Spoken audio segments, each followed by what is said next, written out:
नमस्कार दोस्तों, सरकारी जरूरत में आप सभी का स्वागत है। दोस्तों आज के इस वीडियो में हम सीडीएस के जीके पेपर का डिटेल में एनालिसिस करेंगे और वीडियो के एंड में हम ये देखेंगे कि डिफिकल्टी लेवल क्या थी, कट ऑफ क्या रहेगा और ब्रांच वाइज या फिर एकेडमी वाइज और मेल फीमेल का कट ऑफ कितना हो सकता है। लेकिन दोस्तों इस वीडियो को सिर्फ आंसर की या फिर कट ऑफ की नजर से मत देखो, क्योंकि दोस्तों ये वीडियो आपके सीडीएस प्रिपरेशन में एक रिवोल्यूशन लेकर आएगा और टारगेटेड स्टडी किस तरीके से करनी होती है ये आपको यहाँ पर समझ में आएगा। यहाँ पर कुछ ऐसी चीजें हम देखेंगे कि आपको कंप्लीट पता चलेगा कि जीके पेपर सॉल्व करते समय आपका नजरिया कैसा होना चाहिए। अगर आप ये एग्जाम फेल भी होते हो तो मैं इस चीज की गारंटी देता हूँ कि अगला एग्जाम आप बिल्कुल भी फेल नहीं होंगे, क्योंकि जनरली क्या होता है हम जीके में फेल होते हैं, हमें लगता है कि हमने पढ़ाई अच्छी तरीके से नहीं की, नेक्स्ट अटेम्प्ट के लिए प्रिपरेशन आप डायरेक्टली स्टार्ट कर देते हो और नेक्स्ट अटेम्प्ट में भी वही होता है, क्योंकि दोस्तों आपको पता ही नहीं होता कि किस चीज के ऊपर फोकस करना है और किस चीज को कंप्लीटली निग्लेक्ट करना है। हाँ, आपने सही सुना, ऐसे भी कुछ टॉपिक्स होते हैं या फिर क्वेश्चन होते हैं जो आपको देखने के बाद डायरेक्टली क्रॉस करने होते हैं, उसको अटेम्प्ट भी नहीं करना होता। तो यार ये आपको समझना पड़ेगा। तीसरी चीज आपको ये पता चलेगा कि जीके के कौन से सेक्शन के ऊपर आपको डिटेल प्रिपरेशन करना होगा, ताकि आपको 100% श्योर शॉट क्वेश्चन उसमें से आएंगे।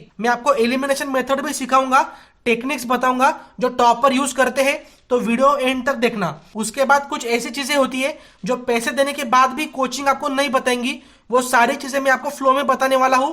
वीडियो थोड़ा लंबा होगा, आपको पेशेंस रखना होगा, क्योंकि अराउंड 1 आवर का ये वीडियो रहेगा। और दोस्तों ये कोई मोटिवेशनल वीडियो नहीं है या फिर ये कोई मूवी भी नहीं है, तो पेशेंसली देखो और जो भी आप देख रहे हो उसका आपको नोट्स निकालना है। ऐसा बिल्कुल भी नहीं होने वाला कि ये वीडियो आप बाद में देख पाओगे। तो एक शॉर्ट में नोट्स बनाना आपके प्रिपरेशन की तरह से। आपको ये देखने के बाद ये भी पता चलेगा कि आपने कहां पर गलतियां की है, उसको नोट डाउन करो, नोट्स बनाओ, ताकि जिंदगी में बाद में फिर आप ये गलती बिल्कुल ना करें। और एक नोट यहाँ पर बताना चाहूंगा, ये वीडियो पूरा 1 टाइम में रिकॉर्ड कर रहा हूँ, तो स्लिप ऑफ टंग हो सकती है या फिर मैं कोई इंटरनेशनल स्पीकर भी नहीं हूँ, थोड़ा वो समझ लेना। लेकिन कंटेंट के ऊपर मैं इतनी गारंटी देता हूँ कि आप में से कोई भी इसे डिसलाइक कर नहीं सकता। इतना कंटेंट आपको इस 1 आवर में मिलने वाला है। और दोस्तों आज तक मैंने कभी भी नहीं कहा कि चैनल को सब्सक्राइब करना, लेकिन मैं आज कहता हूं कि सब्सक्राइब करो और बेल आइकन भी दबाओ, क्योंकि अपकमिंग टाइम में सीडीएस एग्जाम के ऊपर बहुत ही खतरनाक वीडियो आने वाले हैं, एनालिसिस के और बहुत सारे। तो आज ही सब्सक्राइब कर लेना। तो चलिए दोस्तों बिना टाइम वेस्ट करे शुरू करेंगे हमारा आज का एक्चुअल वीडियो।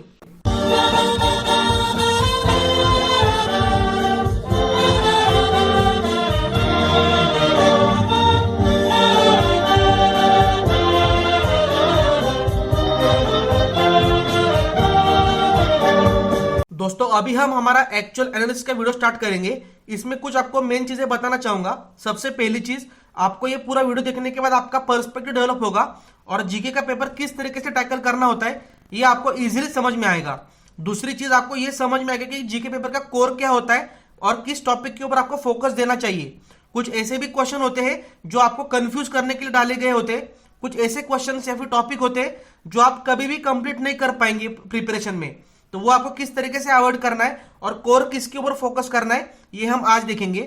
ये पेपर मेरा नहीं है, तो जो भी आंसर मैंने बताए हैं वो आपको ब्लू में दिखाई देंगे, ब्लू बॉक्स में, तो वो आपको करेक्ट मानना है। और इस क्वेश्चन पेपर को आंसर की तरह मत ट्रीट करना, ये एक पर्सपेक्टिव की तरह हम ट्रीट करेंगे ताकि आपकी प्रिपरेशन इसके साथ हो जाए।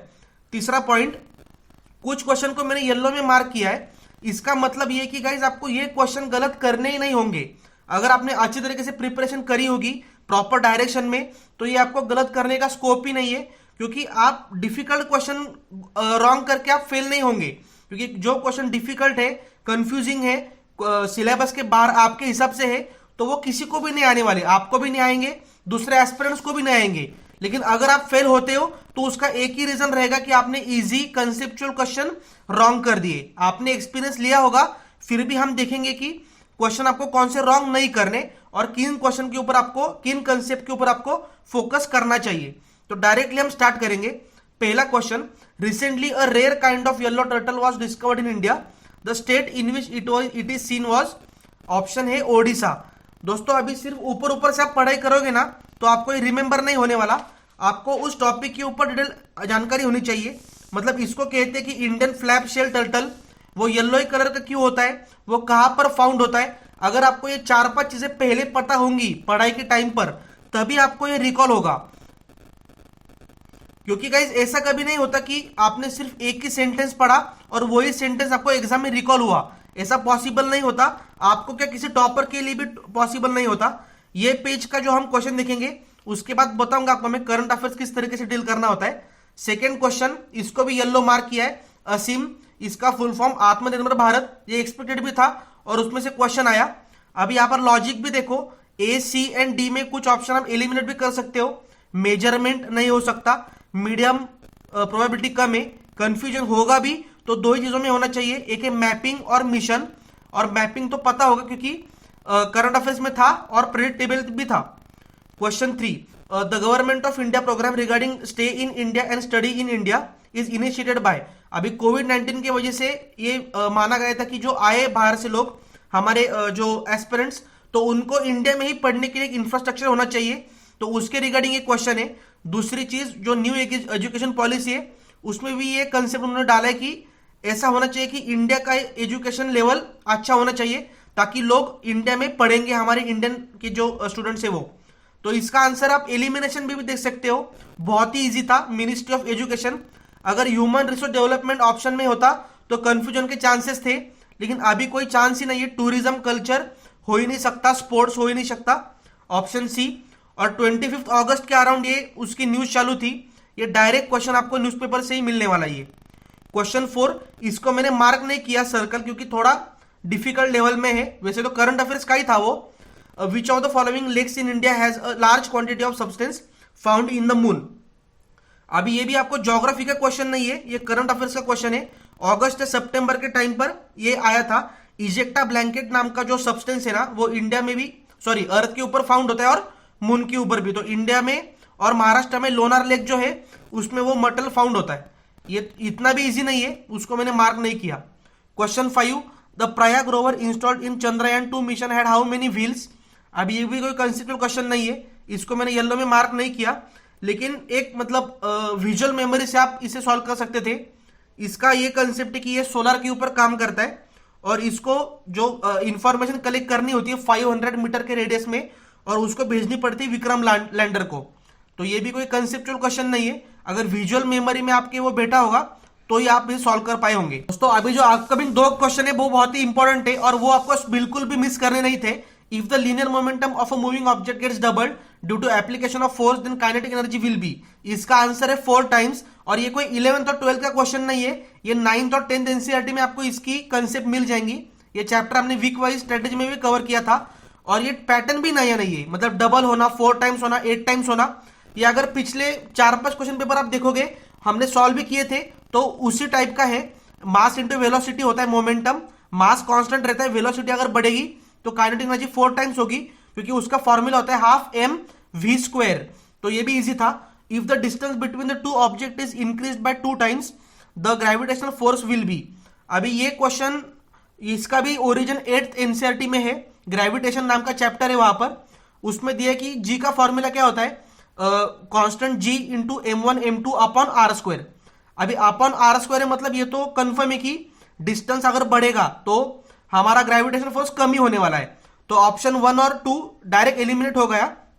अभी ऑप्शन सिर्फ सी और डी में था और r² है गाइस, वो अगर वो एक टाइम बढ़ेगा तो वो एक्सपोनेंशियली बढ़ने वाला है, तो वो 4 टाइम्स ही होगा। अभी मैं एक्सप्लेन नहीं कर पा रहा हूं इसको, लेकिन लॉजिक आप समझ गए होंगे।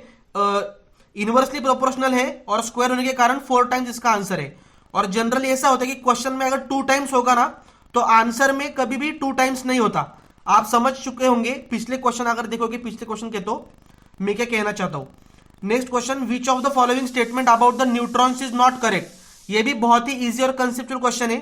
Neutron revolve around the atomic nuclear, ऐसा हो ही नहीं सकता। ये तो 6th-7th एनसीईआरटी में भी आपने ये पढ़ा होगा। ये जो 3 क्वेश्चन थे 6, 7 और 8, ये आपको गलत बिल्कुल भी नहीं करने। अभी हम देखेंगे question number 9, which one of the following statement with regard to the ultraviolet light is not correct. अभी ये डायरेक्ट क्वेश्चन था, वो ट्रांसवर्स वेव होता है, लेकिन एलिमिनेशन से भी आप कर सकते थे। It is electromagnetic wave, definitely yes. It can travel through vacuum. अभी यूवी रेज आपको पता होगा कि कहां से आते हैं, कि अर्थ से यूवी रेज मतलब ओजोन जो है वो उसको फिल्टर करता है। तो एटमॉस्फेयर हमारा एक पर्टिकुलर डिस्टेंस के तक ही है, तो उसके बाद तो एटमॉस्फेयर नहीं है। तो विदाउट एटमॉस्फेयर अगर वो अर्थ में एंटर कर पा रहा है अर्थ के ऊपर, तो इसका मतलब है कि वो वैक्यूम में भी ट्रैवल कर सकता है। Option D, it's wavelength is shorter smaller than the visible light, ये भी इजी है। तो एलिमिनेशन से करो या फिर डायरेक्ट से करो, ये आपका गलत नहीं होना चाहिए, ये बहुत ही इजी था। अभी देखेंगे question 10, if the speed of the light in the air is represented by c and speed in medium is v, then refractive index. अभी रिफ्रैक्टिव इंडेक्स के ऊपर पिछले कंटिन्यूसली एक दो अटेम्प्ट में क्वेश्चन इसके ऊपर थे, तो इंपॉर्टेंट टॉपिक भी था। इसको मैंने ग्रीन में भी मार्क किया है क्योंकि दोस्तों इसमें आप लॉजिक भी लगा सकते हो। अभी ये पेपर जिस एस्पिरेंट का है ना, उसने देखो यहाँ पर एक फॉर्मूला लिखा है, तो उसने वहां पर गलती कर दी, ऊपर वी लिखा नीचे सी लिखा। अब ये डायरेक्ट क्वेश्चन था सी अपॉन वी, लेकिन ये भी मतलब हो सकता है कि आप कंफ्यूज हो जाओ, तो इस जगह पर आपको ये लॉजिक लगाना है कि रिफ्रैक्टिव इंडेक्स आपने कभी ऐसा देखा है क्या कि 0.7 0 ऐसा कभी देखा नहीं होगा, वो जनरली 1.3 1 1.7 मतलब 1 से ज्यादा होता है। तो यहां पर आपको लॉजिक लगाना है speed of light in air definitely ज्यादा होने वाला है as compared to in medium. तो जो ज्यादा बड़ी क्वांटिटी रहेगी, अब इस फॉर्मूले में देखो ज्यादा बड़ी क्वांटिटी सी है, अगर सी ऊपर रहेगी मतलब न्यूमरेटर में, तो वैल्यू 0 से नीचे जा नहीं सकती। अभी इस एस्पिरेंट ने जो गलत फॉर्मूला लिखा है, इसमें सी नीचे लिखा है, तो सी नीचे अगर होगा तो ऊपर का अगर न्यूमरेटर कम होगा तो टोटल जो टर्म की वैल्यू रहेगी वो पॉइंट में आने वाली है, मतलब 1 से कम होगी, 0 पॉइंट में कुछ तो होगी। और वैसा रिफ्रैक्टिव इंडेक्स हो भी सकता है, मुझे पता नहीं, लेकिन मैंने अभी तक जितने भी एग्जांपल देखे हैं उसमें 1 और 1.7 या 1.3 ऐसा ही है एनसीईआरटी में। तो ये लॉजिक आपको शायद समझ में आया होगा, इस लॉजिक से आपको सॉल्व करना है। ये दो क्वेश्चन गलत होने नहीं चाहिए, 9 और 10। 11 नहीं होता तो भी कोई दिक्कत नहीं। 11 देखो किंगडम प्लेंटी बायोलॉजी का है, मैं तो करता ही नहीं, आंसर इसका अलगे है, लेकिन ये गलत होगा तो भी कोई दिक्कत नहीं क्योंकि उत्तर डेल में कभी कभी हम नहीं पढ़ते। क्वेश्चन 12 ये भी बायोलॉजी का है, इसका आंसर आप देख लो पॉज करके, ये भी इसको मैंने मार्क नहीं किया, ये गलत होगा तो भी कोई दिक्कत नहीं। अभी 13 क्वेश्चन देखो, पर्ल्स आर हार्वेस्टेड फ्रॉम। अभी कुछ पढ़ा भी नहीं होगा ना आपने, तभी भी आपको कुछ तो लिंक लगेगा पर्ल्स और ओएस्टर में, तो ये गलत होना ही नहीं चाहिए। इजी क्वेश्चन को बिल्कुल भी मत छोड़ो, डिफिकल्ट नहीं कर तो भी कोई दिक्कत नहीं, डिफिकल्ट छोड़ दो। Question 14, wings of birds and bats are consider analogous structure because. अभी एनालॉगस अगर उसको कहेंगे तो लॉजिक से भी पता चलता है कि उसका फंक्शन कुछ तो कॉमन होगा, तभी तो उसको एनालॉगस कहेंगे ना, क्योंकि स्ट्रक्चर सेम है लेकिन ओरिजिन तो सेम नहीं है, वो लॉजिक से भी समझ में आएगा। इसको मैंने येलो नहीं मार्क किया क्योंकि ठीक है ये भी हम कंसिडर करेंगे कि बहुत इजी नहीं है। क्वेश्चन 15 ये भी इजी नहीं था, मतलब जो कोर बायोलॉजी के एस्पिरेंट्स रहेंगे उनको ही वो आया होगा, तो इसके में भी मैंने मतलब ऐसा मैंडेटरी मार्क नहीं लगाया, ये छोड़ दोगे तो भी कोई दिक्कत नहीं। करेक्ट आंसर पॉज करके देख लो। अभी क्वेश्चन 16 बहुत ही easy question, a mixture of sodium chloride and aluminium chloride can be separated by sublimation.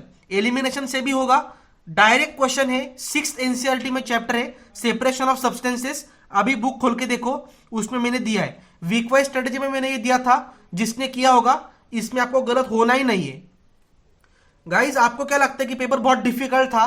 क्योंकि कोचिंग वाले आपको ये नहीं बताएंगे कि आपको कौन से क्वेश्चन को अटेम्प्ट करना होता है और कौन से को नहीं करना होता। इट इज नॉट एक्सपेक्टेड कि आप 100% अटेम्प्ट करो या फिर आपका 80 के अबव अटेम्प्ट होना चाहिए, कोई दिक्कत नहीं होती। 60% भी अगर आप 50% भी अगर आप अटेम्प्ट करते हो ना एक्यूरेसी के साथ, तो भी आपका सिलेक्शन इजीली हो जाता है। अभी 17 क्वेश्चन देखेंगे, symbol of element was introduced by. अभी इसमें क्वेश्चन सी के साथ कंफ्यूजन था, बेरजेलियस, लेकिन सबसे पहले दिया था जॉन डाल्टन ने, और बेरजेलियस ने क्या किया था, उसको मॉडिफाई किया था या फिर सिंप्लीफाई करके उसने बताया था। तो इसका आंसर है ऑप्शन ए। तो ये भी मैंने येलो में मार्क नहीं किया। अगला क्वेश्चन देखेंगे दोस्तों, इससे पहले मैं आपको करंट अफेयर्स का एक लॉजिक बताना चाहता हूं। करंट अफेयर्स के क्वेश्चन इजी थे, लेकिन उसके लिए आपका अप्रोच अलग होना चाहिए। जनरली क्या होता है, हम यूट्यूब के ऊपर वीडियोस देखते हैं करंट अफेयर्स के रिगार्डिंग, या फिर कोई शॉर्ट का पीडीएफ हम पढ़ लेते हैं, वो एग्जाम में रिकॉल नहीं होता। ये आपको बार बार बता रहा हूं मैं, फिर एक बार बता रहा हूं कि वो रिकॉल नहीं होगा। रिकॉल आपको वही चीजें होंगी जो आपने प्रिपरेशन के टाइम में जी होगी। इसको अभी एग्जांपल के साथ बताऊंगा क्योंकि समझने में थोड़ा डिफिकल्ट है। अगर इंटरस्टेलर मूवी जो है उसकी मैं आपको स्टोरी बताऊंगा, तो यार आपको वो रिमेंबर नहीं रहने वाली। आज आप उसे याद कर लोगे, कल आप उसे भूल जाओगे। लेकिन अगर आपने इंटरस्टेलर मूवी देखी होगी तो आप उसे भूल नहीं पाओगे। ऐसा हो सकता है कि आपको वो मूवी फर्स्ट अटेम्प्ट में नहीं समझ में आए, वो मूवी आपको शायद 2 बार देखनी पड़ेगी, लेकिन एक बार आपको वो कंसेप्ट क्लियर हो जाती है ना, तो फिर आप उसे जिंदगी भर नहीं भूल पाओगे और करंट अफेयर्स के डायरेक्ट क्वेश्चन आप सॉल्व कर पाओगे।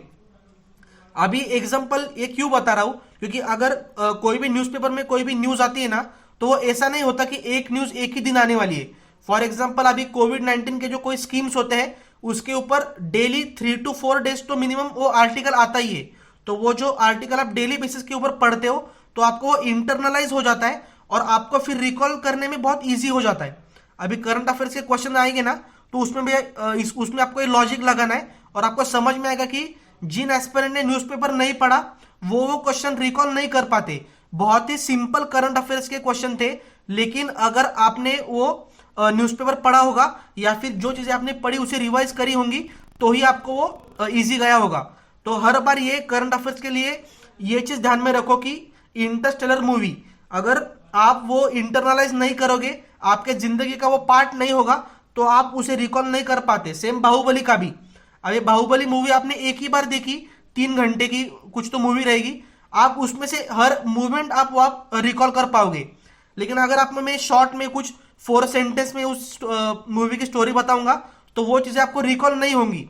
यार ये बहुत ही फालतू लग रहा होगा आपको, लेकिन यही लॉजिक होता है, वो आपको समझना पड़ेगा। Back to paper, question 18। अभी 17 को मैंने येलो मार्क नहीं किया था, लेकिन अपकमिंग 4 क्वेश्चन बहुत ही इजी है। Identify the correct pair of element liquid at room temperature and standard pressure. ये पिछले एग्जाम में भी आया था, पिछले 2 पेपर उठा लो, किसी में होगा वो।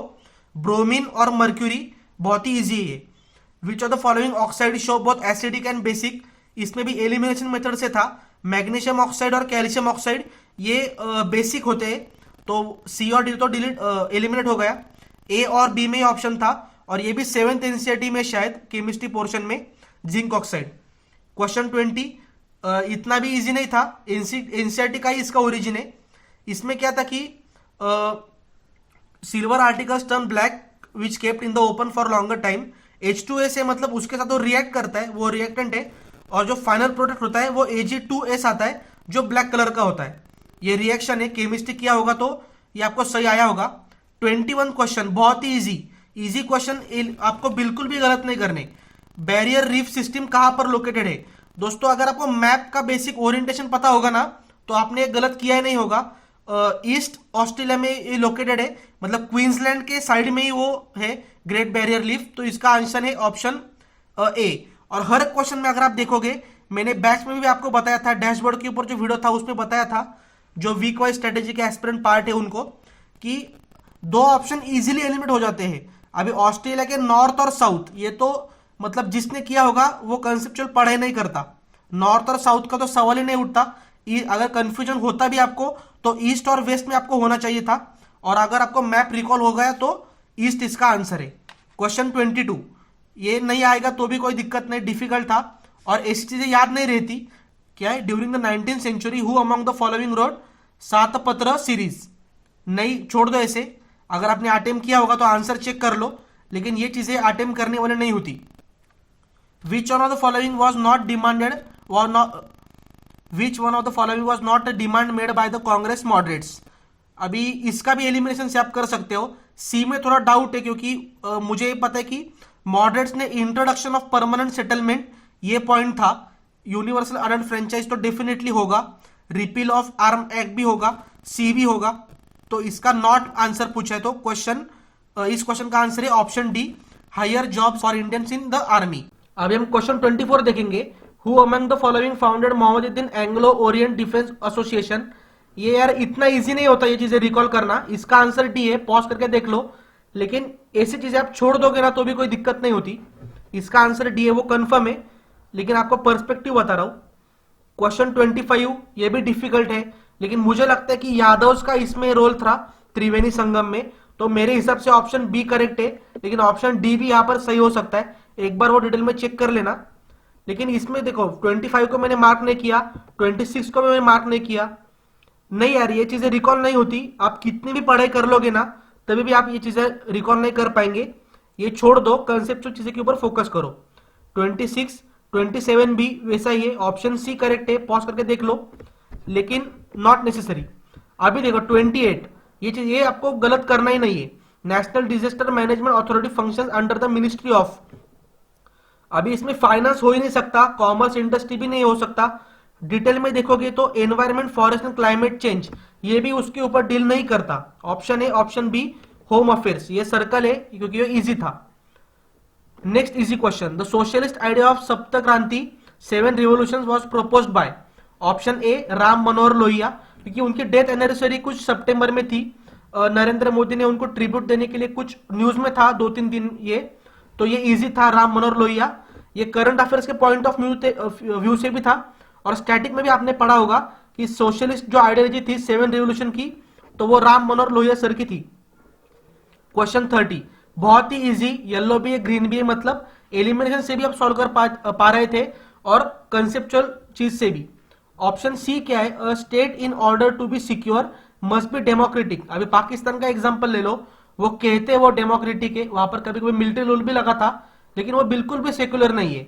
और ऐसा हो भी सकता है कि कोई कंट्री नॉन डेमोक्रेटिक है और वो सिक्युलर भी नहीं है, मतलब उसका रिलेशन नहीं होता। Option C is not correct, मतलब नॉट पूछे क्वेश्चन में। एलिमिनेशन से देखेंगे, इट रिफ्यूजेस थियोक्रेसी, ये करेक्ट ऑप्शन हो नहीं सकता। It separates religion from state, तो ये भी रॉन्ग नहीं हो सकता। It must prevent religious conflict and promote religious harmony. दोस्तों यहां पर लॉजिक भी समझा करो कि ऐसी कोई कंट्री होगी क्या कि वो चाहेगी कि कॉन्फ्लिक्ट्स हो, ऐसा हो ही नहीं सकता। हर कंट्री उसे एलिमिनेट करने की या फिर प्रिवेंट करने की कोशिश करेगी, तो ऑप्शन डी भी यहां पर सही नहीं हो सकता। क्वेश्चन सी है सही, मतलब रॉन्ग, क्योंकि क्वेश्चन में नॉट पूछा है। होपफुली आपको समझ में आ रहा होगा। क्वेश्चन 31 बहुत इजी, ये क्वेश्चन आपको गलत करना ही नहीं है। और ये जो मैं येलो में मार्क कर रहा हूं ना गाइस, ये क्वेश्चन अगर आप गलत कर रहे हो ना, तो आपको सिलेक्शन इस अटेम्प्ट में क्या अगले अटेम्प्ट में भी नहीं होगा, क्योंकि ये कंसेप्चुअल क्वेश्चन है और इन्हीं क्वेश्चन के ऊपर आपको लीड लेनी होती है। A special address by the governor, अभी इतना ही आपको पढ़ना है। स्पेशल एड्रेस, स्पेशल एड्रेस जब भी आता है तब इमरजेंसी का कोई सवाल ही नहीं उठता, स्टेट इमरजेंसी हो या फिर national emergency. Option A B direct eliminate हो गया, ऑप्शन सी इसका करेक्ट आंसर है। अगर आपको गवर्नर का भी नहीं पता, अगर आपको प्रेसिडेंट का भी पता होता कि स्पेशल एड्रेस ऑफ प्रेसिडेंट क्या होता है, तो भी आपको पता है कि वो भी इमरजेंसी के रिलेटेड नहीं है, वो कमेंसमेंट के लिए होता है, first session and general assembly का। तो ये क्वेश्चन इजी भी था और एलिमिनेशन से भी आप कर सकते थे, तो इसको मैंने इजी मार्क किया है। आर्टिकल 176 का पार्ट है ये। अभी हम 32 देखेंगे। दोस्तों अभी ये जो वीडियो बना रहा हूं ना, मैं आपके वन टेक में बना रहा हूं, तो कुछ गलतियां होंगी या फिर स्लिप ऑफ टंग हो सकता है, तो वो उतना एडजस्ट कर लो। आपको कंसेप्ट सिर्फ यहां पर समझना है, कंसेप्ट समझो और आगे बढ़ो। क्वेश्चन 32 बहुत ही इजी, एलिमिनेशन से भी सॉल्व कर सकते थे। Which of the following statement related to panchayat is not correct. पहले 3 ऑप्शन पढ़ लो, वो तो करेक्ट होना ही है। ऑप्शन डी देख लो, reservation of seats for SC and ST has nothing to do. Nothing कैसे हो सकता है, हो ही नहीं सकता। हमारे पार्लियामेंट के जो इलेक्शन होते हैं ना मेंबर ऑफ पार्लियामेंट के लिए, तो वहां पर भी based on their percentage of population SC and ST के लिए सीट रिजर्व किए गए हैं। तो ये भी स्ट्रेट फॉरवर्ड क्वेश्चन था, आपके लॉजिक के लिए बता रहा हूं कि ये जो कॉन्स्टिट्यूंसी होती है ना, वो परमानेंट नहीं होती, वो शिफ्ट होती रहती है। क्योंकि एसटी मतलब शेड्यूल ट्राइब जो होती है ना, उनकी जो सीट्स होती है वो फिक्स होती है, मतलब उनकी कॉन्स्टिट्यूंसी वही रहने वाली है। लेकिन शेड्यूल ट्राइब्स का जो पॉपुलेशन है वो ऑल ओवर इंडिया में वेल डिस्ट्रीब्यूटेड है, तो उनकी कॉन्स्टिट्यूंसी भी कांस्टेंट नहीं रहती। आज अगर कुछ पर्टिकुलर एरिया उनकी कॉन्स्टिट्यूंसी में रहेगा, तो अगली बार वो थोड़ा चेंज होता है नेक्स्ट रीऑर्गेनाइजेशन के टाइम पर। ये इंस्टेड में पढ़ लो, आपको लॉजिक बता रहा हूं। Which one of the following statement with regard to protective democracy. अभी आपको लगेगा कि यार प्रोटेक्टिव डेमोक्रेसी मैंने कभी पढ़ा ही नहीं है, तो आप क्वेश्चन देख के ही पीछे हट जाओगे। ऐसा बिल्कुल भी नहीं करना, एनसीईआरटी में भी इसका नहीं दिया, ये एम लक्ष्मीकांत का पार्ट है थोड़ा। तो यहां पर देखो, पहले प्रोटेक्टिव डेमोक्रेसी के related A B and D लग रहा है, इसमें एक ही ट्रिगर पॉइंट था, वो था लेजी फेयर कैपिटलिज्म। दोस्तों प्रोटेक्टिव डेमोक्रेसी समझ के देखो इसका मीनिंग क्या हो सकता है। इसमें ऐसा होता है कि स्टेट को ज्यादा पार्टिसिपेट करना होता है for the enforcement of the democracy. लेकिन लेजी फेयर का मतलब क्या होता है कि गवर्नमेंट तू पीछे हट जा, तेरा ज्यादा रोल नहीं होना चाहिए कैपिटलिज्म में। जो कैपिटलिस्ट लोग रहेंगे या फिर जो इंडस्ट्री रहेगी उसकी मोनोपोली होती है। तो लेजी फेयर वर्ड देखने के बाद ही आपको पता चलना चाहिए कि ये नॉट है, तो सिर्फ क्वेश्चन देखे पीछे हटने की जरूरत नहीं होती। अभी ये देखो, इस पेज के ऊपर मैक्सिमम क्वेश्चन आपको इजी दिखाई देंगे। In August 2020 blast took place. अभी ये भी वही एक करंट अफेयर्स का पार्ट है। अगर आपने इसके ऊपर 2 दिन भी एडिटोरियल पढ़ा होगा तो आपको पता है कि अमोनियम नाइट्रेट वहां पर यूज हुआ था। मैं क्वेश्चन पढ़ने में टाइम वेस्ट नहीं करूंगा, आप डायरेक्ट लॉजिक समझो। क्वेश्चन 35 बहुत easy. What is a little boy?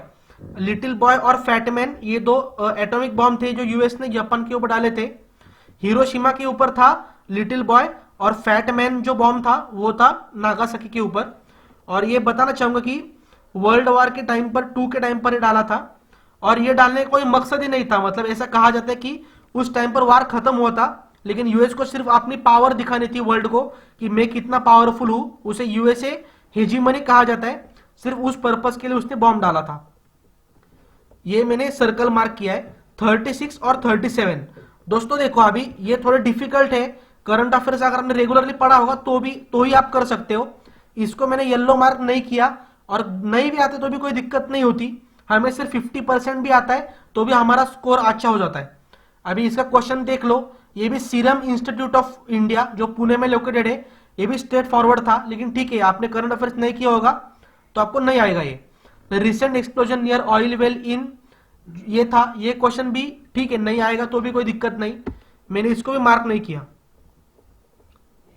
अभी मैं जो आपको बता रहा हूं ना गाइज, मार्क किया मार्क नहीं किया, इसका रिलेवेंस आपको बाद में पता चलेगा कि मैं क्यों कह रहा हूं। क्वेश्चन 38 राम टेम्पल, नहीं एस्पिरेंट को पता होता है, कोई दिक्कत नहीं। ये भी नहीं आएगा तो भी कोई दिक्कत नहीं। करेक्ट आंसर पॉज करके देख लो। Which of the following countries is not located on the tropic of Capricorn? अभी ये क्वेश्चन है, ये आपको गलत करना ही नहीं है क्योंकि स्टैटिक पार्ट के ऊपर डिपेंडेंट है। लॉजिक से भी सॉल्व करोगे तो भी आपको आने वाला है। आपको मैप पता होता ना साउथ अमेरिका का कि कौन सी कंट्री कहां पर लोकेटेड है, सिर्फ उस लॉजिक से भी आप ये कर सकते थे। बहुत ही बेसिक है, 6-7 एनसीईआरटी का ही क्वेश्चन है ये। अभी 40 क्वेश्चन देखो दोस्तों, इसको मैंने इजी मार्क नहीं किया लेकिन ग्रीन मार्क किया है, मतलब लॉजिक से आप इसे सॉल्व कर सकते हो। इन चारों ऑप्शन में लिस्ट 1 लिस्ट 2 सिर्फ एक ही चीज यहां पर इजी है, वो है माउंट मेरापी इंडोनेशिया में। ये आपको पता ही होगा, कुछ तो 6th या फिर 7th ज्योग्राफी एनसीईआरटी का ही पार्ट है ये। अभी आपको मैं लॉजिक बताऊंगा कैसे सॉल्व करना होता है। मुझे एक ही पता है, ऑप्शन ए का ऑप्शन है 4। अभी चारों ऑप्शन देखो कि ए के लिए 4 ऑप्शन कहां पर दिया है, ऑप्शन सी और ऑप्शन डी। तो यहां पर होता है ऑप्शन आपका पहला और दूसरा डायरेक्टली एलिमिनेट, उसको देखना ही नहीं आपको, ठीक है। अभी हम सी और डी को एनालाइज करेंगे। इसमें कॉमन क्या चीज है, ए कॉमन है और डी कॉमन है। डी में देख लो ऑप्शन 1 आप देख सकते हो, तो ये भी यहां पर कंफर्म हो गया कि ऑप्शन डी जो है उसका 1 होगा, मतलब मोना लुआ जो है उसका आंसर होगा हवाई। तो आपको इसके ऊपर भी आपका दिमाग खर्च नहीं करना। अभी सिर्फ एक ही चीज आपको लॉजिक लगाना है, ऑप्शन बी और ऑप्शन सी। मतलब बी और सी में एक भी अगर आपको सही आता है तो डायरेक्टली आपका वो फ्री में आपको मार्क मिलने वाला है। अभी फूजियामा वगैरह ये माँ वाले जो नेम होते हैं ना, वो जापान के लिए आपने पढ़े होंगे। तो बी का लॉजिक लगता है सी के साथ, जापान के साथ, तो डायरेक्टली आपका आंसर यहां पर आ गया। दोस्तों मैं एक्सप्लेन कर पा रहा हूं या नहीं मुझे नहीं पता, लेकिन आप सिर्फ लॉजिक समझो। मुझे कुछ भी नहीं पता इसमें, सिर्फ एक चीज मैंने यहां पर स्पॉट आउट कर ली, पूरा क्वेश्चन मैंने यहां पर करेक्ट कर दिया। तो इजी क्वेश्चन में नहीं मार्क किया इसने मैंने, लेकिन लॉजिक के साथ सॉल्व होने वाला था। Question 41 budget estimate. ऐसे क्वेश्चन छोड़ दोगे तो भी कोई फर्क नहीं पड़ता, इसके लिए बहुत डिटेल पढ़ाई होती है। आप करो, मैं ऐसा नहीं बोल रहा हूं, लेकिन ठीक है आप छोड़ भी दोगे तो भी ज्यादा कुछ फर्क नहीं पड़ता। क्वेश्चन 42 पॉज करके आंसर देख लो, इतना डिटेल में जाने की जरूरत नहीं होती, नहीं पढ़ा छोड़ दो कोई दिक्कत नहीं होती। 43 डायरेक्टली छोड़ दो, कोई दिक्कत नहीं सॉल्व करने के लिए, इसके बावजूद भी आप अच्छा स्कोर कर पाओगे। अभी फिर आता है हमारा बहुत ही easy topic, predictable area. Which of the following statement about Indian economy during 2019-20 is not correct. अभी देखो 44 45 ये जो 2 क्वेश्चन है ना गाइस, ये 11th की एनसीईआरटी है, इंडियन इकोनॉमिक डेवलपमेंट। ये बुक आपने पढ़ी होगी तो आपके लिए बहुत ही इजी है, और आने वाले टाइम में क्वेश्चन है वो भी उसी बुक में से क्वेश्चन है। तो देखो करंट अफेयर्स हमारे हाथ में नहीं होता, बजट के क्वेश्चन हमारे हाथ में नहीं होते, एनालिसिस के नहीं होते, लेकिन जो स्टैटिक जीके के ऊपर मैं हमेशा फोकस करता हूं बैच में भी, मतलब वीक वाइज स्ट्रेटेजी में भी मैंने ये फोकस किया कि स्ट्रेटेजी के ऊपर आपको फोकस होना चाहिए। मतलब जो बेसिक कंसेप्ट होती है, बेसिक बुक्स होती है, वो क्वेश्चन आपको गलत करने ही नहीं है किसी भी हालत में। तो इसका भी स्ट्रेट फॉरवर्ड था, option C. Question 45 option C, which of the following Indian places receive minimum rainfall in a year. अब यार डिफेंस एस्पिरेंट अगर आप होंगे और ये क्वेश्चन आप गलत कर रहे हो तो बहुत ही गलत चीज है। लेह आपको पता ही होना चाहिए। क्वेश्चन 47 देखो गाइस, अभी ये इजी नहीं है लेकिन लॉजिक के साथ सॉल्व किया जा सकता है। टुंड्रा रीजन जो होता है वो 6th एनसीईआरटी या फिर 7th एनसीईआरटी में आपको पढ़ा होगा। अभी हम एलिमिनेशन से देखेंगे। क्वेश्चन क्या है, timber vegetation is generally not found in which of the following region. अभी टुंड्रा के बारे में मुझे एक चीज पता है कि वहां पर छोटे छोटे श्रब वहां पर आते हैं, वो भी साल भर में नहीं आते, वो भी कुछ मतलब जहां पर फेवरेबल रीजन रहेगा साल के कुछ ही महीने में वहां पर वेजिटेशन होता है, और वो भी बहुत ही स्मॉल वेजिटेशन होता है, वहां पर श्रब भी अच्छी तरीके से नहीं आते, तो प्लांट का तो सवाल ही नहीं उठता। मेरे को कुछ पता नहीं, समझ लो इसके बारे में, सिर्फ एलिमिनेशन टुंड्रा मुझे पता है, वहां पर टिम्बर वेजिटेशन हो ही नहीं सकता। इजी क्वेश्चन एलिमिनेशन से आपको करना है, नॉलेज नहीं भी होगा तो भी आपको ये आ सकता है। दोस्तों होपफुल आपको ये लॉजिक समझ में आ रहा होगा। Decadal growth rate of population percentage was highest in 1971। मैंने इसको इजी मार्क नहीं किया। नेक्स्ट क्वेश्चन आइसोथर्मल लाइन, इसको भी मैंने इजी मार्क नहीं किया, कोई दिक्कत नहीं। क्वेश्चन 50, इसको मैंने इजी मार्क नहीं किया, इसका आंसर AW है। अभी आपको लग रहा होगा कि यार ये डिफिकल्ट है, कि यार हमने पढ़ा ही नहीं है DFC CWG। जब आप पढ़ोगे ना तो आपको समझ में आएगा कितना इजी टॉपिक है। 11th एनसीईआरटी में इसका उन्होंने दिया है, लेकिन फिर भी मैंने इसको डिफिकल्ट में कंसिडर किया है। Largest geographical area of India is covered by which of the following type of soil.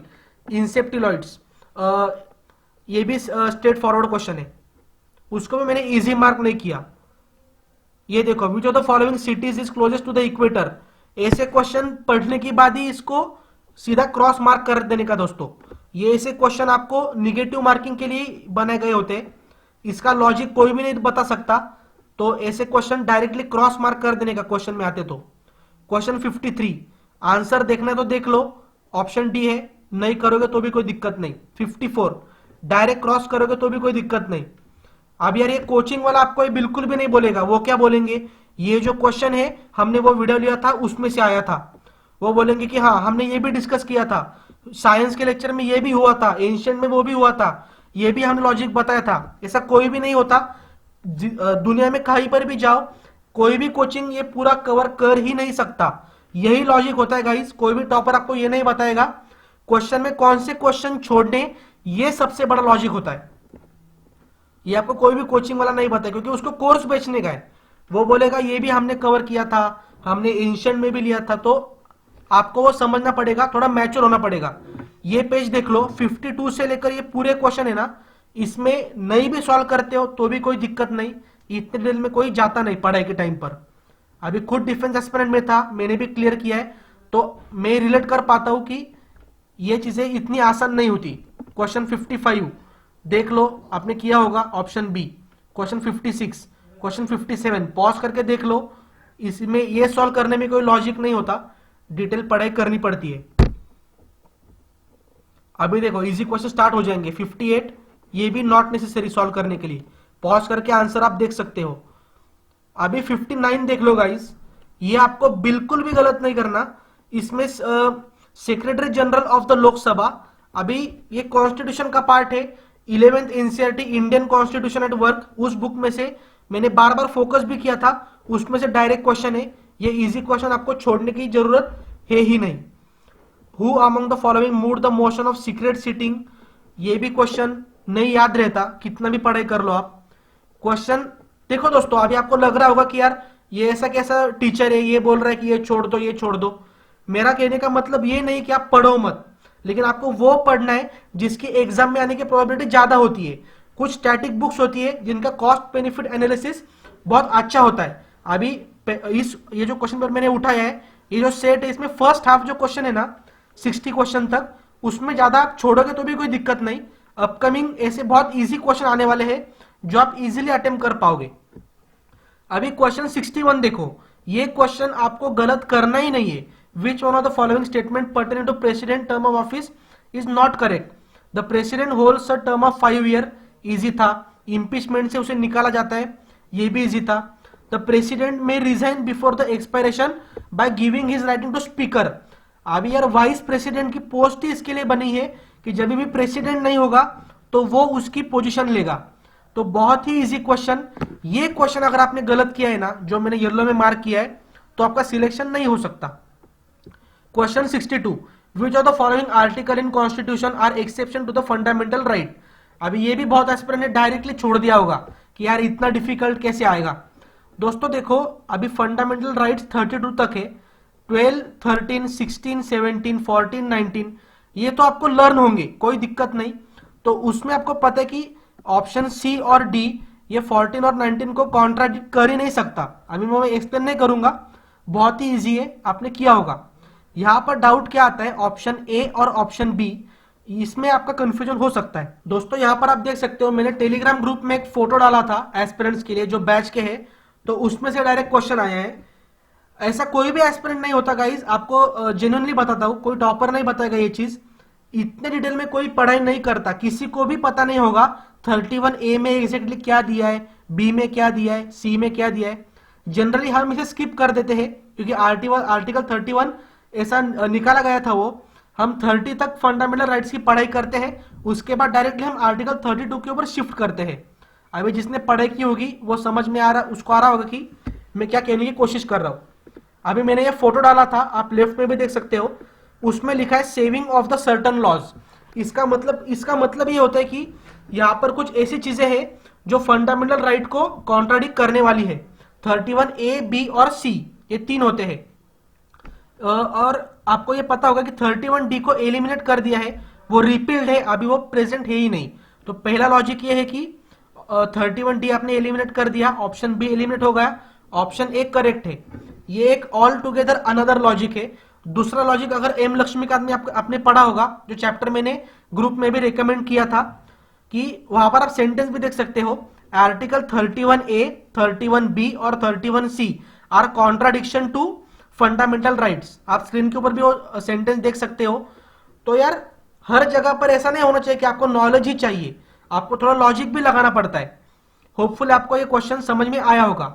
Question 63, ये क्वेश्चन आपको गलत करना ही नहीं है। मैंने टेलीग्राम ग्रुप के ऊपर भी ये आप इमेज देख सकते हो जो मैंने डाली थी, लेफ्ट साइड में मैं ऐड कर दूंगा उसको।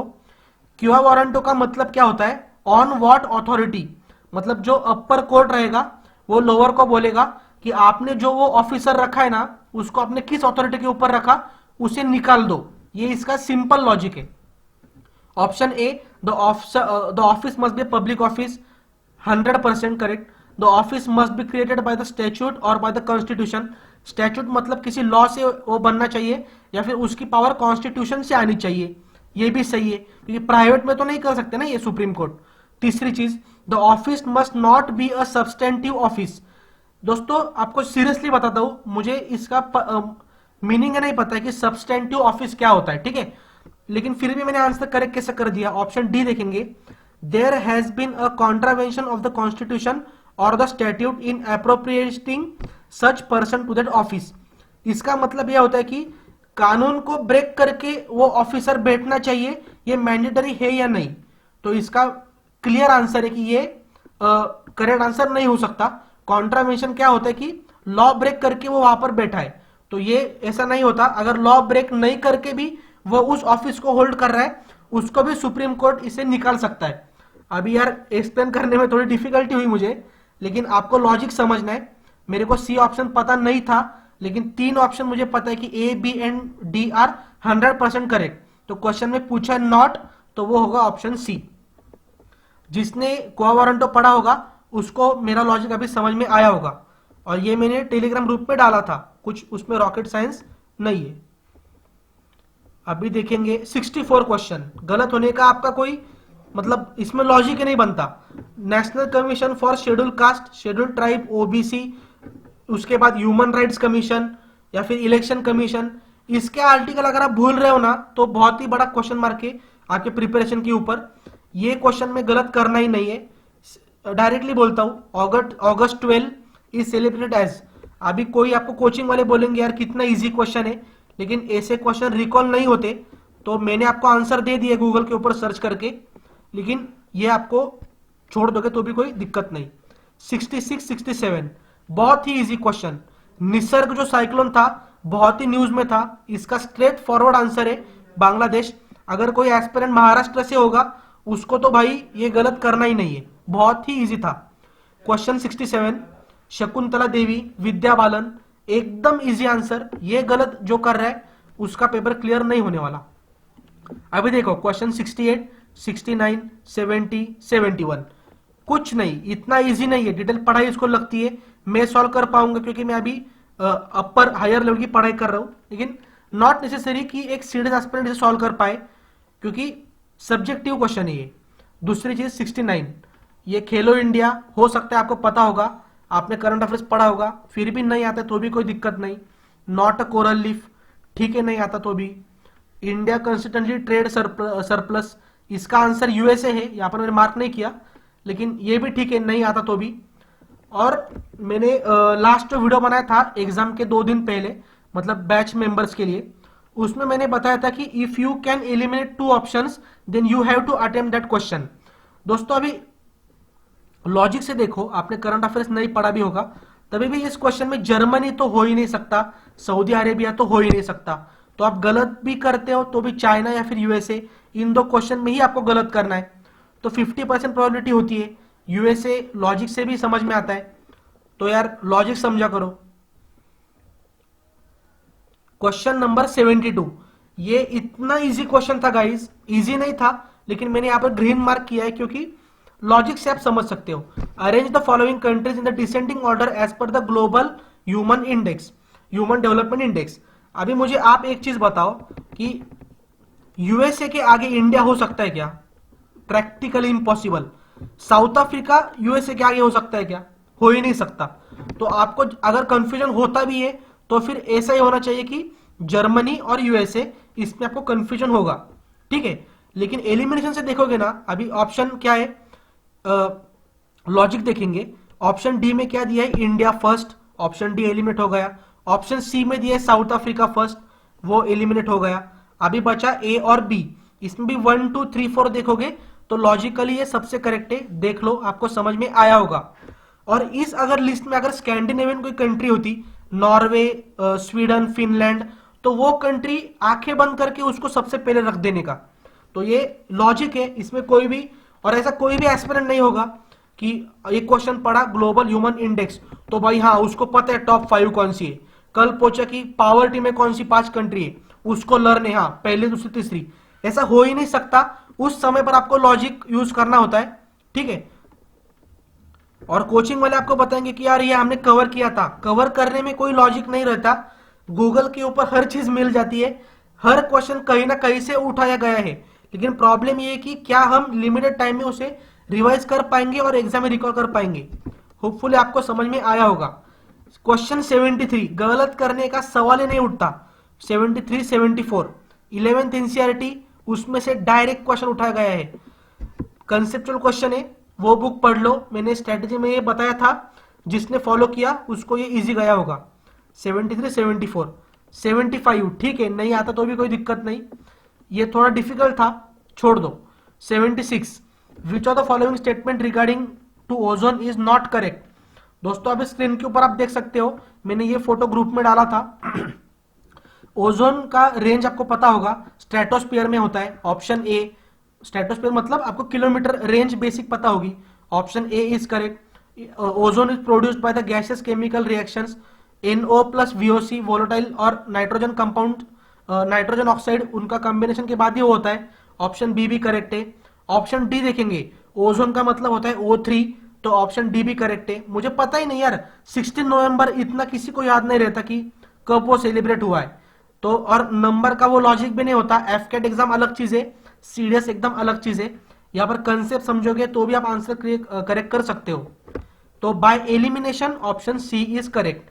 इजी क्वेश्चन है, ये जो गलत करेगा वो एग्जाम क्लियर नहीं करेगा।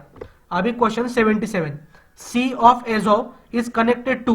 दोस्तों अभी लेफ्ट साइड में आप इमेज देख सकते हो। सीक्रेट टेलीग्राम ग्रुप में जो बैच के मेंबर्स है या फिर मॉक टेस्ट के मेंबर्स है, उनको मैंने ये बताया था कि अभी अजरबैजान और आर्मेनिया, इनके ऊपर कुछ डिस्प्यूट हो रही है। तो इस एरिया का मैपिंग पढ़ाई अच्छी तरीके से कर लो, मैंने स्क्रीनशॉट भी डाला था, वही क्वेश्चन आया। तो यहां पर देख लो यार, इसमें कोई रॉकेट साइंस नहीं होता। मैपिंग के जो भी क्वेश्चन होते हैं उसका करंट अफेयर से रिलेट होता है। अगर कोई डिस्प्यूट होगा, कोई बड़ी चीज इंटरनेशनली वहां पर होती है, तो उसमें से क्वेश्चन आते हैं। हमने जो पिछले 2 वीक में क्वेश्चन पेपर सॉल्व किए बैच मेंबर्स ने, तो आपको पता चल गया होगा कि कैसे चीजें होती है और हम क्वेश्चन प्रेडिक्ट भी कर सकते हैं। क्लाइमेक्स माइन जाने दो, नहीं आता तो भी कोई दिक्कत नहीं, इतना डिटेल नहीं पता होता। क्वेश्चन 79, अब यार 78 मैक्सिमम एस्पिरेंट को आने ही नहीं वाला, 81 82 एस्पिरेंट्स को नहीं आने वाला, लेकिन 79 अगर आप गलत करोगे तो आप कंपटीशन के पीछे पड़ जाते हो। विच one of the following union territory of India is the smallest geographical area? Lakshadweep. Straight forward question है, कोई दिक्कत ही नहीं। 80 नहीं आता तो भी कोई दिक्कत नहीं, क्योंकि इतना डिटेल में मैं तो पढ़ाई नहीं करता हूं, अभी करने लगा हूं, लेकिन सीडीएस के टाइम पर नहीं करता था। उसके बावजूद मेरा स्कोर 160 के आबो ही रहता था for Indian military academy. Which of the following lens will bend the light rays through large angle? इसमें भी थियोरेटिकली कोई पढ़ाई नहीं करता, लॉजिक से ही पढ़ना है आपको कि माइनस तो नहीं होने वाला, सी और डी एलिमिनेट हो गया, प्लस होने वाला है। प्लस का मतलब जो प्लस में बड़ा होगा प्लस 2.5 डी वो ही होने वाला है, लॉजिक से हो सकता है, लेकिन उसके बावजूद भी मैंने इसको येलो में मार्क नहीं किया। 82 नहीं मतलब एक्सपेक्टेड नहीं है आपको ये क्वेश्चन सॉल्व करना, बहुत ही डिटेल में ये पूछा जाता है। इसमें अगर 10th का जो सारे जो क्वेश्चन है 10th एनसीईआरटी के हैं, ये लेंस वाला भी और ये इन्वर्टेड एंड मैग्नीफाइड वाला भी, उसमें एक्सरसाइज में आपको ये क्वेश्चन मिल जाएंगे। तो वो क्वेश्चन नहीं आते तो भी कोई दिक्कत नहीं। अभी आता है इंपॉर्टेंट क्वेश्चन, रिफ्रैक्शन।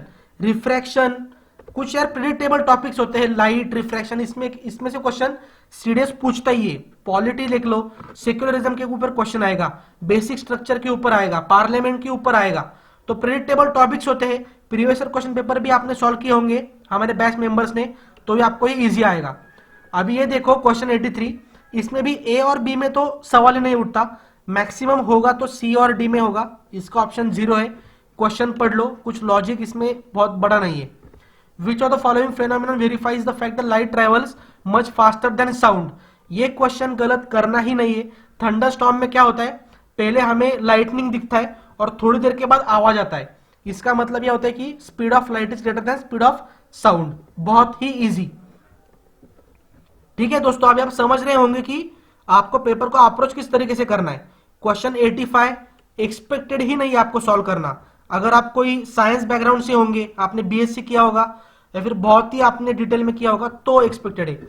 अभी देखो 86 से लेकर आपकी लॉटरी स्टार्ट होती है। Which one of the following is non conventional source of energy? Option D solar energy. दोस्तों देखो, ये जो एस्पिरेंट का पेपर लिया है वो भी, उसका भी प्रिपरेशन लेवल एक अच्छे लेवल पर है, लेकिन उसके बावजूद उसने सी ऑप्शन यहां पर टिक किया है, तो दिस इज नॉट एक्सपेक्टेड। ये क्वेश्चन गलत करोगे तो आपका सिलेक्शन होने में आपको डेफिनेटली तकलीफ होने वाली है। Which one of the following statement about phloem is correct? कुछ तो 6th या फिर 7th एनसीईआरटी में xylem phloem, phloem transport water and minerals, ये काम जाइलेम का होता है। ऑप्शन डी सपोर्ट देना, ये काम भी जाइलेम का होता है। फोलेम का काम होता है फोटोसिंथेटिक प्रोडक्ट, मतलब प्रोटीन बिटीन उसको, या फिर जो कार्बन कंपाउंड्स होते हैं वो उसको ट्रांसपोर्ट करना होता है। ऑप्शन बी, ये लॉटरी है। क्वेश्चन 88 छोड़ दो, कोई नहीं करता इतनी डिटेल में apart from biology aspirants. Question 89 एकदम इजी, ये गलत करोगे सिलेक्शन नहीं होगा। इन ह्यूमन बींग्स क्रोमोसोम्स, अभी यार आपको ये तो पता होगा कि जो मतलब लड़की होगी या लड़का होगा, ये मेल मतलब मेल के ऊपर डिपेंड होता है, ना कि फीमेल के ऊपर। ये तो आपने घर में भी सुना होगा। तो इससे लॉजिक से भी पता चलता है कि एक्स एक्स होता है फीमेल का, एक्स वाई होता है मेल का। अगर एक्स एक्स साथ में आ जाएंगे तो फीमेल बेबी होता है, और एक्स वाई अगर क्रॉस होता है तो बॉय होता है। तो यहां पर आप लॉजिक से भी लगाओगे ना एक्स एक्स, मतलब ये जो कंसेप्ट को पता है कि ये जो कंप्लीट डिपेंडेंस होता है वो मेल के ऊपर होता है, फीमेल के ऊपर नहीं होता। इसके मतलब फीमेल के जो क्रोमोसोम्स रहेंगे वो दोनों सेम ही रहेंगे। होपफुली आपको लॉजिक समझ रहा होगा, मुझे नहीं पता एक्सप्लेन हो पा रहा है अच्छी तरीके से या नहीं। Question 90 antibody such as penicillin blocks, straightforward question, cell wall formation in bacteria. Question 91, radioactive isotope of hydrogen, NCERT का क्वेश्चन, ट्रीटियम, गलत होने का सवाल ही नहीं उठता। क्वेश्चन 92, ठीक है नहीं आएगा तो भी कोई दिक्कत नहीं, बायोलॉजी वाले का क्वेश्चन है। तो देख सकते हो दोस्तों, कोई दिक्कत नहीं होती, क्वेश्चन छोड़ोगे तो भी कोई दिक्कत नहीं। अभी और लॉटरी आपकी लगने वाली है, देखेंगे अभी। ये पूरा पेज देख लो, इसमें क्वेश्चन 93 पॉज करके देख लो, नॉट इजी मतलब रिकॉल नहीं होता, valency of phosphorus not expected. और ये क्वेश्चन कोई 11 के नहीं है गाइस, 10th का और 9th का फिजिक्स और केमिस्ट्री के मैंने चैप्टर्स बताए थे वीक वाइज स्ट्रेटेजी में, उसी में से है। लेकिन फिर भी मैं आपको बोल रहा हूं कि ठीक है यार, एग्जाम में नहीं रिकॉल हो पाया तो भी कोई दिक्कत नहीं, लेकिन एनसीईआरटी के बाहर कुछ भी नहीं था, ये आप चेक कर लो। और आप अगर चाहेंगे तो मैं ऐसा भी वीडियो बनाऊंगा कि आपको हर क्वेश्चन किस पेज में से आया वो मैं आपको बता सकता हूं। थोड़ा टाइम लगेगा, अगर आप ज्यादा एस्पिरेंट को चाहिए होगा तो कमेंट बॉक्स में बता दो, वो भी लाकर दे दूंगा। 95 पॉज करके देख लो। अभी फिर लॉटरी चालू। विच of the following is decommission aircraft carrier, INS Virat, गलत होने का सवाल ही नहीं है। 97 आपको एक्सपेक्टेड है, सिंगल टाइटल किसने जीता था पिछले 2-3 साल के, तो आपको पता होने ही चाहिए, लेकिन फिर भी मैंने देखो कंसेप्चुअल में इसको येलो में मार्क नहीं किया, लेकिन वो एक्सपेक्टेड था, आपको करेक्ट करना। 98 छोड़ दो, नई रिकॉल होती चीजें ये। 99 अब यार ये बहुत ही इजी क्वेश्चन है, महिंदा राजपक्ष, आपने बहुत बार ये पढ़ा होगा, बहुत ही इजी था। श्रीलंका अगर ये देख सकते हो तो ये दो ही इसमें कंफ्यूजन होना था, ऑप्शन ए और सी में। अगर आप गलत भी करते हो तो आपका ऑप्शन बी और डी में तो सवाल ही नहीं था, क्योंकि वो नाम आपने पढ़े भी नहीं थे। तो option C is straightforward answer. Next चीज 100, ये भी आपको लगेगा कि यार करंट अफेयर्स में थोड़ी ना था, ये चीज बहुत ही बड़ी चीज थी, ऑयल स्पिल हुआ था मॉरिशस, इसका आंसर है। और दोस्तों करंट अफेयर्स किसी भी शॉर्टकट से करोगे ना, आपको वो इंटरनलाइज नहीं होगा, आप एग्जाम में रिकॉल नहीं कर पाओगे। ये रूल लिख लो, कोई भी कोचिंग वाला ये नहीं बताएगा, क्योंकि उसको उसके प्रोडक्ट बेचने होते हैं करंट अफेयर्स के, उसको चाहिए होता है कि आप जाकर उसके वीडियोस देखो, उसके कोर्सेज खरीदो, इसलिए वो आपको ये चीजें नहीं बताने वाला। लॉटरी धीरे धीरे स्टार्ट हो रही है आपकी। अभी ये पेज के ऊपर देखो guys, which one of the following is not a major tectonic plate. अभी राइट में आपको मैं वो इमेज डाल दूंगा, मैंने टेलीग्राम ग्रुप में डाला था, वो बताया था कि ये एक्सपेक्टेड क्वेश्चन है, तो वो तो है ही, इजी था, लेकिन लॉजिक से भी सॉल्व कर सकते हो। अभी प्लेट को जाने तो भाड़ में, हम देखेंगे कॉन्टिनेंट, कौन सा कॉन्टिनेंट बड़ा है। पैसिफिक प्लेट, ये तो हो ही नहीं सकता, सबसे बड़ा है। इंडिया ऑस्ट्रेलिया मतलब न्यूजीलैंड से लेकर इंडिया तक ये बड़ी प्लेट है, तो ये स्मॉलेस्ट प्लेट, माइनर प्लेट हो ही नहीं सकती। Antarctica and the surrounding ocean plate, continent भी बड़ा है, प्लेट भी बड़ी है, तो लॉजिक से भी हो रहा है। मैंने टेलीग्राम ग्रुप में भी डाला था, उधर से भी आप सॉल्व कर सकते हो। 102 छोटा बच्चा भी बताएगा, 6th एनसीईआरटी में गाइस, 3rd चैप्टर या फिर 4th चैप्टर रहेगा। Marina trench is the deepest trench, 6th NCERT geography में दिया है।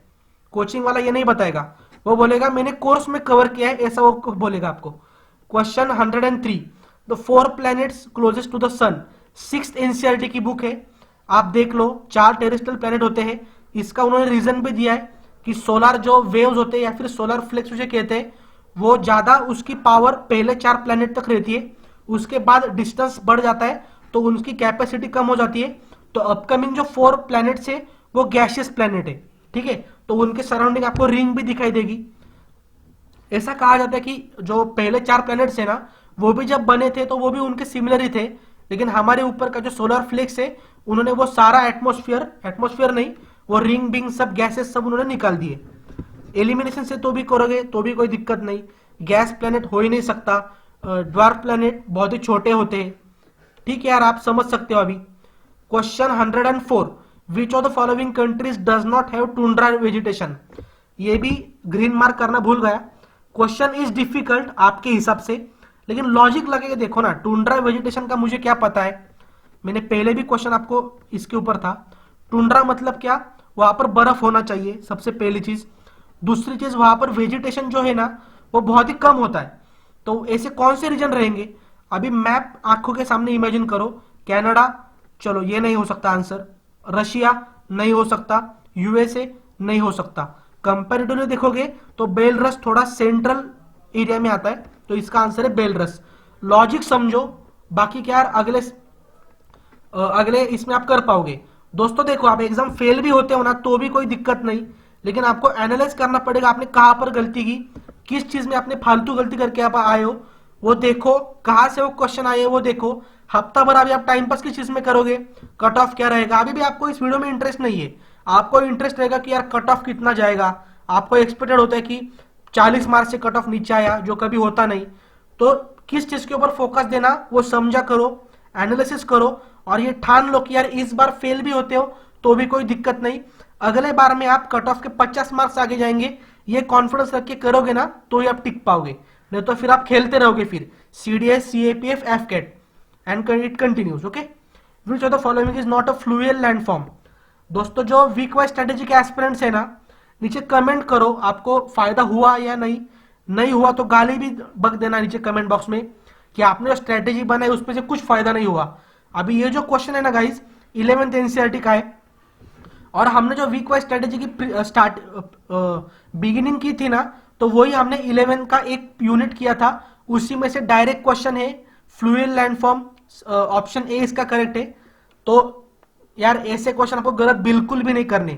क्वेश्चन 106 में तो यार क्वेश्चन देखने के बाद ही काट मार देता है एग्जाम में, फालतू क्वेश्चन के ऊपर दिमाग खर्च करना ही मत। क्वेश्चन 107 मीडिएवल करता ही नहीं, मैं सीधा काट मार दो, कोचिंग वाले नहीं बताएंगे, वो बोलेंगे कि यार ये भी हमने कवर किया था, और रियलिटी में पता होता है किसी भी। और मुझे भी मत पूछो, किसी भी टॉपर को जाकर पूछो कि भाई तू तेरा क्लियर हो गया है तो क्या तूने कितना अटेम्प्ट किया था, तेरा स्कोर जीके में कितना था। इस बार इंग्लिश का पेपर इतना इजी था, जो भी बैच मेंबर थे, जो भी पिछले 15 दिन से हम क्वेश्चन पेपर सॉल्विंग की प्रैक्टिस कर रहे हैं, तो यार उनका 70 के नीचे आ ही नहीं सकता। अगर किसी को झूठ लग रहा होगा कमेंट बॉक्स देख लो, कमेंट बॉक्स में आप गाली बक दो अगर आपको फायदा नहीं हुआ तो। क्वेश्चन 108 छोड़ दो, नहीं रिकॉल होता। अभी देखो 109 ये गलत नहीं होना चाहिए, ये स्पेक्ट्रम के जो चैप्टर मैंने बताए थे उसी में से आया था, कराची सेशन का ये पार्ट है। और देखो दोस्तों अभी हमारे पास फंडामेंटल राइट्स है, लेकिन हमें इसकी वैल्यू नहीं होती। जब इंडिया को इंडिपेंडेंस नहीं था तब हमें इसकी वैल्यू थी, और कराची सेशन में ये डिसाइड हुआ था कि हमारा जो कॉन्स्टिट्यूशन रहेगा उसमें हमें फंडामेंटल राइट्स वगैरह इंक्लूड करने हैं। तो ये भी सोचने की चीज है। 110 छोड़ दो, 111 आंसर मैंने गूगल के ऊपर ढूंढकर आपको दिए हैं, आपको देखना है। देखो मैं तो ये कभी इसकी पढ़ाई करता भी नहीं, सिविल सर्विसेज के लिए भी मैं नहीं करने वाला, क्योंकि मेरे बाकी टॉपिक्स के ऊपर बहुत अच्छा होल्ड है। 113 कितनी भी पढ़ाई कर लो ये एग्जाम में रिकॉल नहीं होता, अगर आप जीनियस हो तो बात अलग है। चलो दोस्तों अभी लॉटरी हमारी शुरू होती है। 114 which of the following statement with regard to the privileges of the member of the parliament are correct. अभी आपको लगता है यार कि इतनी पढ़ाई कौन करता है, कोई भी नहीं करता। अभी प्रिविलेजेस के ऊपर मुझे सिर्फ एक ही चीज पता है कि जो मेंबर ऑफ पार्लियामेंट होते हैं उनको थोड़ी ऑटोनॉमी चाहिए, उनके लोगों को रिप्रेजेंट करने के लिए उनको इतनी पावर देनी चाहिए कि वो जो चाहेंगे वो पार्लियामेंट में बोल पाएंगे। मुझे सिर्फ इतनी ही कंसेप्ट इसकी पता है। तो अभी ऑप्शन देखेंगे। Question 4 immunity is available in relation to the freedom of speech even in his private और पर्सनल कैपेसिटी, ये 100% करेक्ट है। तो क्वेश्चन 4 यहां पर आप देख सकते हो डायरेक्टली ऑप्शन बी और ऑप्शन सी एलिमिनेट हो गए, तो मुझे जो भी दिमाग लगाना है वो ऑप्शन ए और डी में ही लगाना है।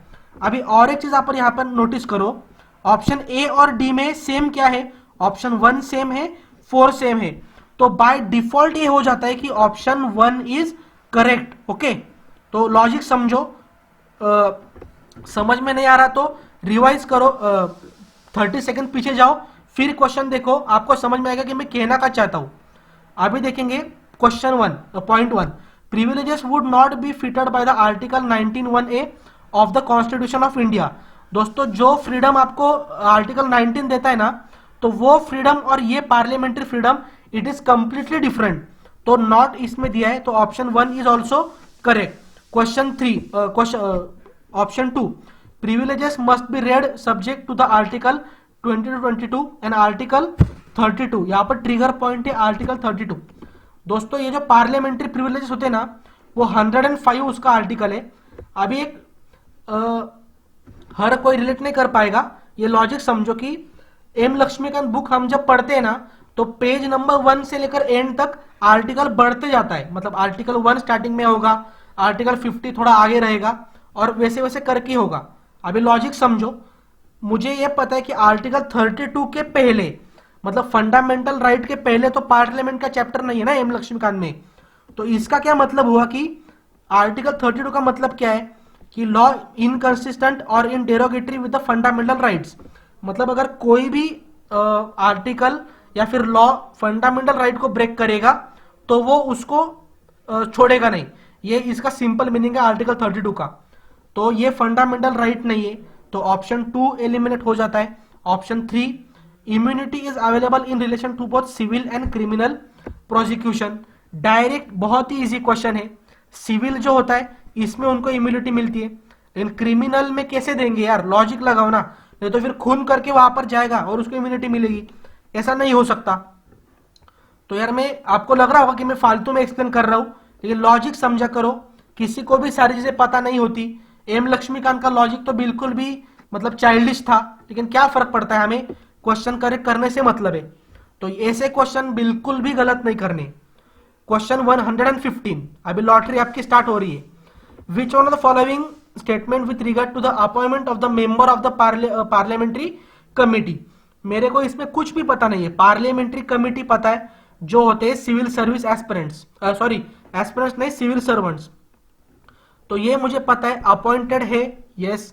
इलेक्टेड है, यस। नॉमिनेटेड है, यस। और दोस्तों थोड़ा लॉजिक भी लगाया करो। अपॉइंटेड हो भी सकते हैं, नॉमिनेटेड हो भी सकते हैं। तो ऐसे क्वेश्चन में क्या होता है, यूपीएससी कभी भी रिस्क नहीं लेता। जनरली वो जो अकोमोडेटिव स्टेटमेंट रहेगा उसको वो करेक्ट देता है। तो पहले 3 के लॉजिक से ही ऑप्शन डी इज 100% करेक्ट। एक बार पढ़ लो। अभी मैं यार थोड़ा बोलने में तकलीफ हो रही है, आप समझ लो कि लॉजिक क्या बताना चाहता हूं। Which of the following statement is not classified as a political party. इसका आंसर है option C, regional party. National party होती है, स्टेट रिकॉग्नाइज पार्टी होती है, रजिस्टर्ड अनरिकॉग्नाइज्ड पार्टीज भी होती है। अभी ऐसा होता है कि इसमें भी क्राइटेरिया है। आपने एम लक्ष्मीकांत में देखा होगा, मैंने वीक वाइज स्ट्रेटेजी में कवर किया है। आपको यह भी देखना पड़ेगा कि नेशनल पार्टी का क्राइटेरिया क्या होता है। मतलब स्टेट पार्टी को अगर नेशनल पार्टी बनना होगा तो उसके लिए क्या करना पड़ेगा। अनरिकॉग्नाइज्ड पार्टी का मतलब क्या होता है।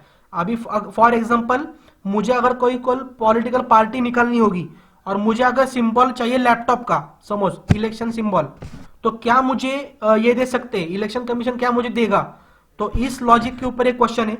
अभी इंडिया में कितने 8 नेशनल कुछ तो पार्टीज है, 52 स्टेट पार्टीज है, और कुछ तो 2500 अनरिकॉग्नाइज्ड पार्टीज है। तो यार ये कोई बहुत ही मैं रिसर्च बुक में से नहीं बता रहा हूं आपको। 11th और 12th की जो पॉलिटी की एनसीईआरटी है, hopefully politics in India since independence, इस बुक में इसके ऊपर पूरा डिटेल आपको दिया है, वो पढ़ लो। वीक वाइज स्ट्रेटेजी में आपको एक कवर होने वाला है। Which of the following was added to the preamble of the Constitution by the 42nd Constitutional Amendment Act 1976? ये गलत करने का सवाल ही नहीं उठता। हमने जो डेली टारगेट्स में देता था, तो मैंने ऐसा बहुत बार आपको बोला था कि प्रियम्बल लर्न कर लो। इधर लेफ्ट में बता दूंगा मैंने आपको क्या बताया था। तो प्रियम्बल में भी दिया है उन्होंने नीचे कि socialist and secular was added by the 42nd constitutional amendment act. और जो इंटीग्रिटी था, unity and integrity of India, ये भी आपको वहां पर दिया है। दोस्तों अभी जो नए एस्पिरेंट्स रहेंगे ना, उनको लगेगा कि यार इतनी पढ़ाई मैं तो नहीं करता यार, मैं तो बहुत सिंपल में करता हूं। तो स्टार्टिंग में आपको ऐसे क्वेश्चन नहीं आएंगे। आप जब मल्टीपल सब्जेक्ट्स कवर करोगे ना, तो आपको ये क्वेश्चन इजी लगेंगे। ऐसा क्यों बोल रहा हूं? क्योंकि आपको ये भी पता होना चाहिए कि सोशलिस्ट सेक्युलर किसने ऐड किया था। 42nd के अमेंडमेंट एक्ट के ऐड हुआ था। उस टाइम पर हमारा पीएम कौन था? इंदिरा गांधी थी। तो उन्होंने वो क्यों ऐड किया था? उसका मतलब क्या था कि उनको इलेक्शन वहां पर जीतना था। तो इलेक्टोरल मतलब अभी कॉमन सेंस पकड़ लो, हमारा कॉन्स्टिट्यूशन सेक्युलर है या नहीं, ये 1950 में डिसाइड हो चुका था, लेकिन फिर बाद में ऐड करने की जरूरत क्या पड़ी? तो ऐसा लॉजिक जब आप डेवलप करोगे ना, तो ही आपकी पढ़ाई होगी। ओके, अभी इंटीग्रिटी क्या इंदिरा गांधी को बताने की जरूरत थी क्या कि इंडिया इंटीग्रल कंट्री है, या फिर टेरिटोरियल इंटीग्रिटी हमारा फर्स्ट प्रायोरिटी है? ये नेहरू ने 1947 में भी बोला था, लेकिन बाद में उसको क्यों ऐड किया, कब ऐड किया, ये जब ऐड किया था इसके अराउंड ही नेशनल इमरजेंसी थी। तो यार अभी मैं आपको पर्सपेक्टिव बता रहा हूं, ये चीज कोई रॉकेट साइंस नहीं होता। जैसे जैसे आप पढ़ाई करोगे, एनसीईआरटी से पढ़ाई करोगे, तो ही आपके डाउट क्लियर होंगे। वीक वाइज स्ट्रेटेजी हमने लॉन्च कर दी है। अगले अटेम्प्ट के लिए प्रिपरेशन करना चाहते हो तो डिस्क्रिप्शन बॉक्स में लिंक मिल जाएगी। कुछ कॉस्ट नहीं है, 300-400 रुपए आपके लगेंगे। जब तक आप यूनिफॉर्म नहीं पहन लेते तब तक आपको गाइडेंस मिलता रहता है। और दूसरी चीज, शॉर्टकट के ऊपर फोकस मत करो। आपके लिए प्रिपरेशन की बाइबल होती है, आपकी कौन सी बुक हो, लूसेंट जीके, उसमें से सिलेक्शन नहीं होता। ये लिख लो, मैं फालतू चीजों में प्रमोट नहीं करूंगा। 118 एम लक्ष्मीकांत की शायद मेकिंग ऑफ द कॉन्स्टिट्यूशन पहले चैप्टर में उन्होंने दिया है कि adviser to the constituent assembly BN Rau. यही क्वेश्चन सीडीएस 2017 में शायद आया था। बैच मेंबर जिन्होंने क्वेश्चन पेपर सॉल्व किया है उसको ये दिक्कत नहीं आई होगी। In the judicial system writs are issued by, left side में देखो, बता दूंगा आपको, सारा टेलीग्राम ग्रुप में कवर किया गया था। रिट्स का हमने 2-3 बार डाला था। सुप्रीम कोर्ट भी रिट्स परफॉर्म कर सकता है, हाई कोर्ट भी कर सकता है, आर्टिकल डिफरेंट है, लेकिन लोअर कोर्ट नहीं कर पाएगा। तो इसका आंसर है ऑप्शन सी। दोस्तों यार ये बहुत ही प्रेडिक्टेबल टॉपिक्स होते हैं। अभी एक लॉजिक अगर आपने यहां तक पेपर देखा होगा तो आपको लॉजिक समझ में आया होगा। तो गाइज अगर आपने गलती इस पेपर में करी है कोई दिक्कत नहीं, CAPF का एग्जाम आने वाला है उसमें तो यार ये गलतियां मत करो। उतना करोगे तो भी कोई मतलब वही मेरे लिए जीती होगी। क्वेश्चन 120 अभी लेफ्ट साइड में इसका भी मैं डाल दूंगा। मैंने पर्सनल नोट्स भी आपको दिए थे, उसमें बहुत ही इजी है यार। Citizenship part 2 of the constitution में है, ये कोई बहुत ही रॉकेट साइंस नहीं है। तो ये क्वेश्चन जो है ना येलो में, जिस एस्पिरेंट ने ये ज्यादा गलत कर दिए वो एग्जाम से बाहर हो जाता है। ये लॉजिक सीडीएस के लिए नहीं होता। सीडीएस ले लो, CAPF ले लो, सिविल सर्विसेज का पेपर ले लो, जो एस्पिरेंट डिफिकल्ट क्वेश्चन छोड़ता है कोई दिक्कत नहीं होती। मॉडरेट क्वेश्चन के ऊपर लॉजिक लगाना होता है, उसमें भी कोई दिक्कत नहीं। लेकिन इजी जो क्वेश्चन है वो अगर आप छोड़ोगे then your selection becomes impossible. और सीडीएस का एक आपको प्लस पॉइंट है यार, इंग्लिश का पेपर इतना इजी है, हर बार उसमें 70+ स्कोर किया जा सकता है। मैथ्स का पेपर इस बार लेंदी था, उसके बावजूद भी 50 स्कोर करना is not a big deal, क्योंकि प्रेडिक्टेबल क्वेश्चंस होते हैं। तो यार जीके में 30 एम रखो, इंग्लिश में 70 एम रखो, मैथ्स में 50 एम रखो, यार कौन आपको रोकेगा। एयरफोर्स का कट ऑफ क्लियर कर लोगे आप। लेकिन कोचिंग वाला आपको ये नहीं बताएगा, वो बोलेगा कोर्स ज्वाइन करो, ये सारी चीजें कवर होंगी। कवर करने में क्या, मैं हर बुक के लिए कवर करने के लिए कोई दिक्कत नहीं होती, मैं हर क्वेश्चन के लिए आपको एक बुक बताऊंगा। लेकिन लॉजिकली बताओ यार, उतना आप पढ़ सकते हो क्या, उतना आप रिकॉल कर सकते हो क्या, प्रैक्टिकली इम्पॉसिबल होता है। ओके दोस्तों अभी अगर आपने यहां तक ये क्वेश्चन देखा है ना, ये पेपर देखा होगा, तो यार आपने क्वालिटी है वो है पेशेंस। इस बार गलती की है कोई दिक्कत नहीं, अगले बार में आपको ये गलती नहीं करनी। यहां पर मैं ये हाईलाइट क्यों आपको बता रहा था, हमने पूरे वीडियो में ये भी देखा कि मैंने बहुत ही कम क्वेश्चन को येलो में मार्क किया है। ओके तो आप वो एक बार काउंट कर लो, आपकी असाइनमेंट है ये। अगर ये येलो में मैंने जो मार्क किया है उसमें से मैं अगर सिर्फ 50% भी करेक्ट कर पाता हूं तो भी आपका कट ऑफ क्लियर हो जाएगा।